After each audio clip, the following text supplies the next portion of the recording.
और सुशीला ने उसमें बांधे हैं वो चावल। क्यों? 4 घर से क्यों मांग के लाई? क्योंकि मेरे पति इतने विरक्त संत हैं, विरक्त साधु हैं। यदि द्वारिकाधीश ने पूछा कि और बताओ सुदामा जी, तो मेरे पति एक ही बात कहेंगे कि मोह से ज्यादा सुखी संसार में दूसरों कोई है ही ना है। मेरे द्वारिकाधीश को कैसे पता चलेगा कि मेरी भाभी पर गरीबी है? तो 4 मुट्ठी अलग अलग चावल कम से कम भगवान जान लेंगे। आहा, और पोटली में बांधे, कईयों जगह गांठ लगी, सुदामा को लाए के दिए और कहने लगे चले जाओ।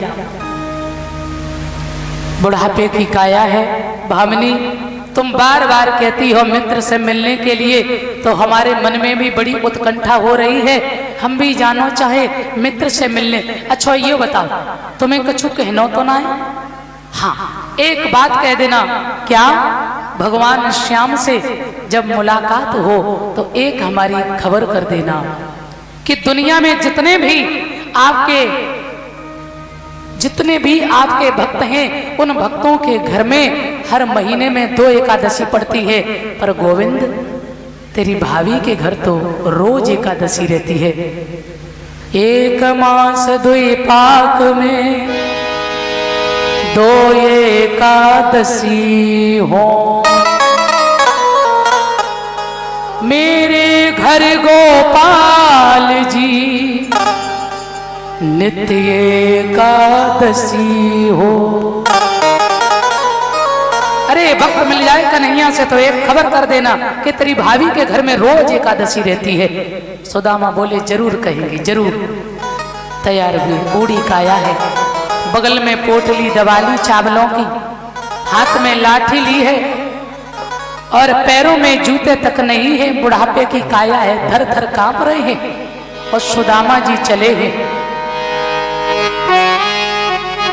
प्यारे सज्जनों, इधर सुदामा जी जब जा रहे तो रास्ते में एक नदी मिली है।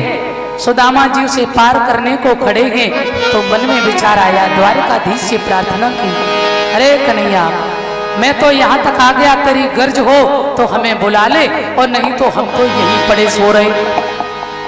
मेरे द्वारिकाधीश ने देखा, सुदामा जी को वहां से उठाया, द्वारिका में लिटाया है। सर्व द्वारिका सोने से बनी है। आहा, सुंदर भवन। सुदामा तो मन में विचलित हो रहे हैं, अरे ये तो द्वारिकाधीश बन गया, राजा बन गया, मैं झोपड़ी को रहने वालों भिखारी, पतो ना कन्हैया पहचाने गो कि ना है।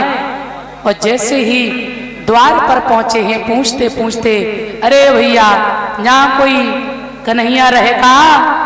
अरे कन्हैया नाम को मेरो मित्र है, मैं उससे मिलने चाहे, मेरे कन्हैया से कोई खबर कर दे कि तुम्हारा मित्र सुदामा मिलने के लिए आया है।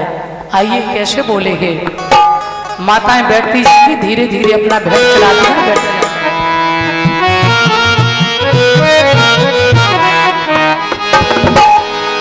बोलिए वृंदावन बिहारी लाल की। भैया थोड़ा बोली पड़ा दो। देखो देखो ये गरीबी कहाँ, कृष्ण के दर पे विश्वास लेके आया हूँ। मेरे बचपन का यार है मेरा श्याम, यही सोच के मैं आस लेके आया।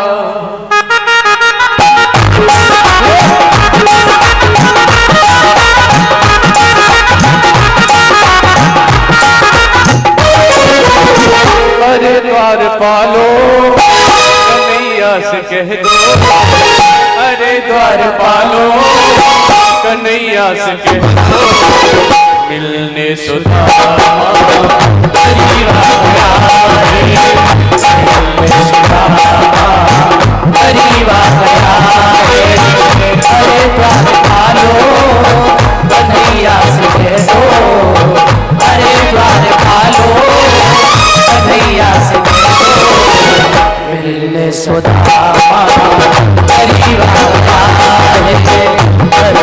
सुदामा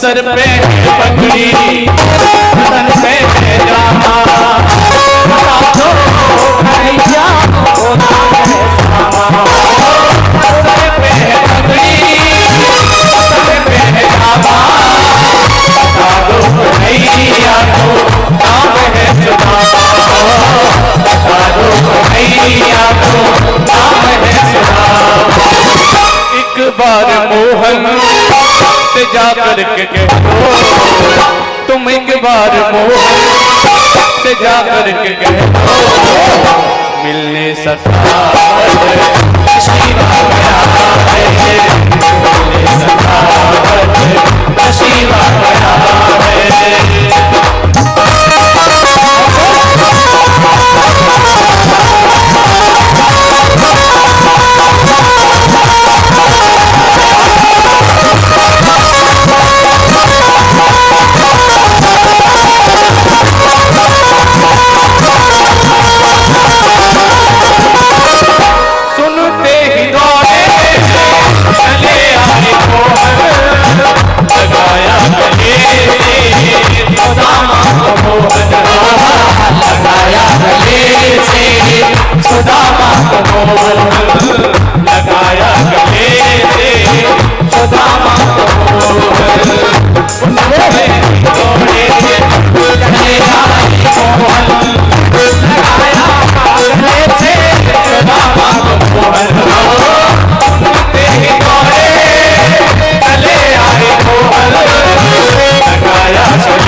लगाया गले से सुदामा को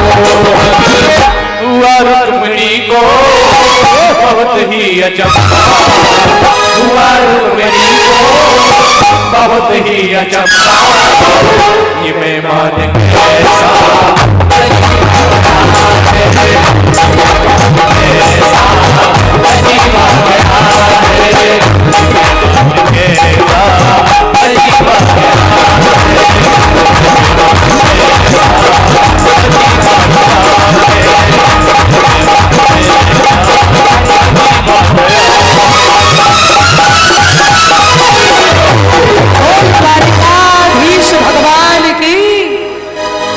सुदामा जी ने जैसे कहा तो भगवान के पहरेदार बड़े समझदार हैं, कहने लगे अभी जाकर बताते हैं। भगवान को जाके खबर दी है और कहने लगे गोविंद से हे नाथ दरवाजे पर एक ब्राह्मण विद्वान आया है और उसकी बड़ी दीनहीन दशा है, तन पे वस्त्र नहीं है, पैरों में खड़ाऊ तक नहीं है नाथ, आज तक मैंने ऐसा कोई सखा नहीं देखा है।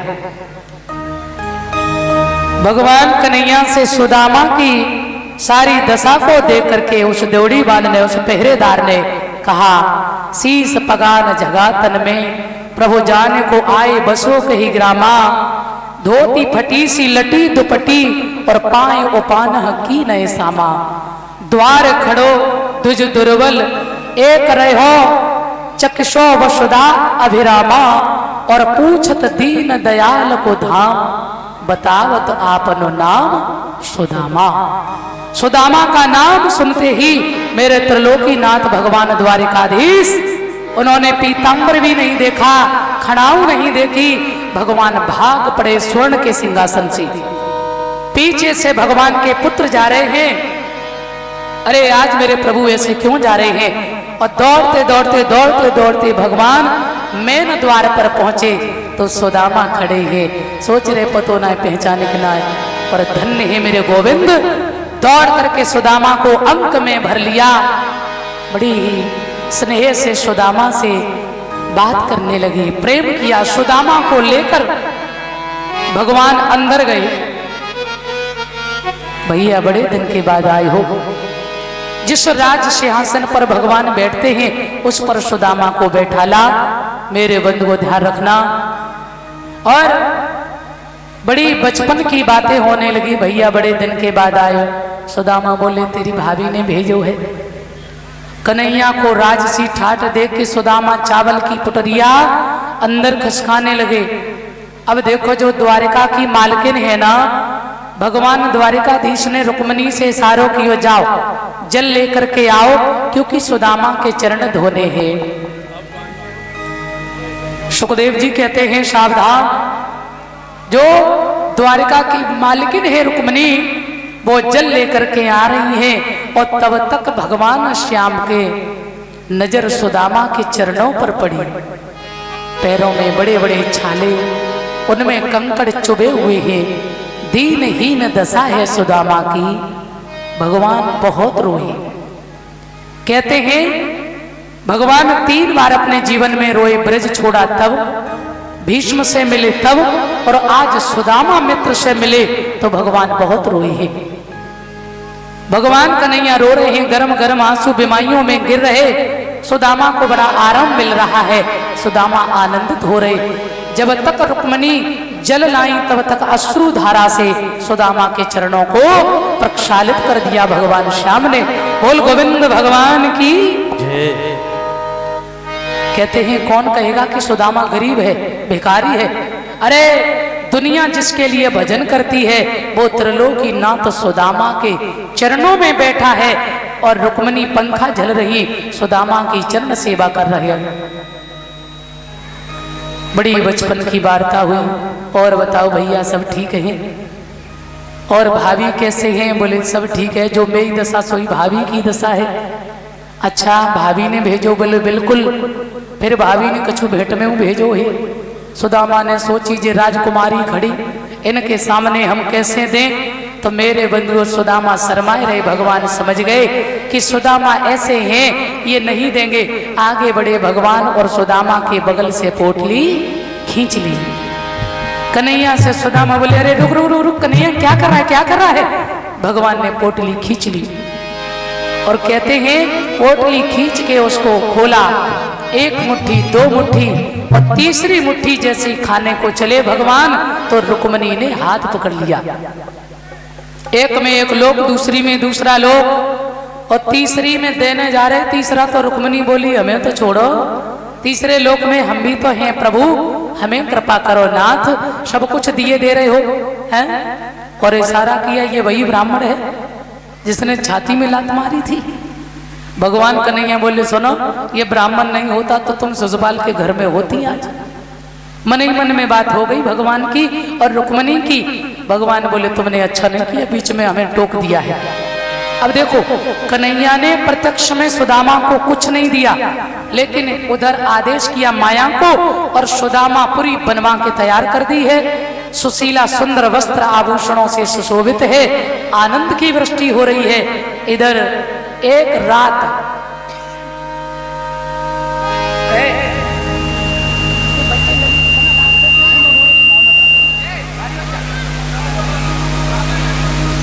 बोल सच्चिदानंद भगवान की। एक रात केवल, देखो इतने सुदामा गरीब और फिर भी एक रात से ज्यादा सुदामा द्वारिका में नहीं रहे। इतने विरक्त संत हैं सुदामा। कृष्ण श्यासीर सखा कश्चित ब्राह्मणो ब्रह्म वित्तमा वृत्ता इंद्रियार्थेषु प्रशांत आत्म जितेंद्रिया। सुदामा एक रात रहे, कन्हैया के साथ सुंदर भोजन प्रसाद पायो। उसके बाद बोले भाभी ने कछु कही तो नहीं आती। तो जब सवेरे सुदामा चलवे को तैयार भये तो कहने लगे तेरी भाभी ने एक बात कही थी क्या? 1 मास 2 पाक में 2 एकादशी हो, मेरे घर गोपाल जी नित्य एकादशी हो। भगवान कन्हैया कहने लगे मुस्कुरा के जाओ, भाभी से कहना कि आज से एकादशी नहीं, रोज तुम्हारे घर में द्वादशी रहेगी। बोल द्वारिकाधीश भगवान की। अब भगवान कन्हैया की 16,108 रानियां प्रणाम करने आई। सुदामा ने जैसे ही देखो लाला जी को जे तुम्हारी लोरी हो जाए। अच्छा कितनी है? अरे प्रणाम कर रहे हैं, खुद ही देख ले। रुक्मणी आई, दादाजी प्रणाम, स्वागवती भव पुत्रवती भव स्वागवती भव, ढेर सारा आशीर्वाद दे दिया। जामंती आई, दादाजी प्रणाम, सत्यभामा आई, दादाजी प्रणाम, स्वागवती भव पुत्रवती भव, स्वागवती भव पुत्रवती भव। सुदामा बोले कन्हैया हाँ न्याय ने कहा बात है, कान में ही कहूंगो। अरे कहा बात है, मुझे सही सही बता कितनी है? तूने तो 3-3 शादियां कर ली और हमें एक में ना बुलायो। कन्हैया बोले कहा बताएं, हमारी तो बारात की डेट निश्चित ही ना आती। हाँ 1 घंटा पहले कुछ पता नहीं कि कुछ होना है और 2 घंटे बाद बहू घर में। हमारे तो सब विवाह जो हुए ना बिना युद्ध के भये ही ना, बिना झगड़ा के। जब डेट निश्चित होए तब तो निमंत्रण भेजे।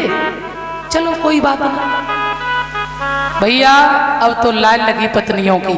आधी पत्नियां प्रणाम ना कर पाए और सुदामा जी को हाथ थक गो, स्वागवती भव पुत्रवती भव, स्वागवती भव। लाला ना क्या बात है, अब मोए पक्की बता जा कितनी